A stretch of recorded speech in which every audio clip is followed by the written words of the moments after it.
नवग्रह कवच स्तोत्र श्री गणेशाय नमः।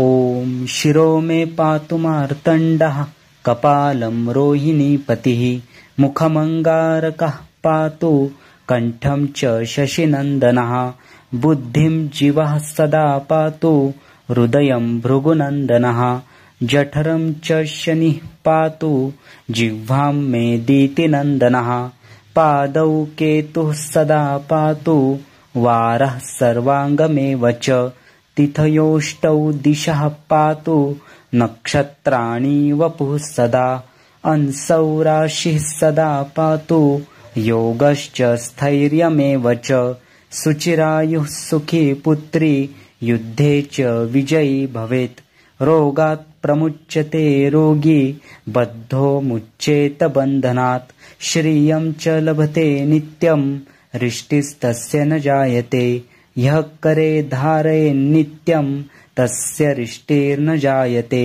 पठनात् कवचस्यास्य सर्वपापात् प्रमुच्यते मृतवत्सा च या नारी काकवन्ध्या च या भवेत् जीववत्सा पुत्रवती भवत्येव न संशयः एतां रक्षां पठेद्यस्तु अङ्गस्पृष्ट्वापि वा पठेत्। इति श्री नवग्रह कवच स्तोत्रं सम्पूर्णं। श्री नवग्रह देवतार्पणमस्तु। शुभं भवतु।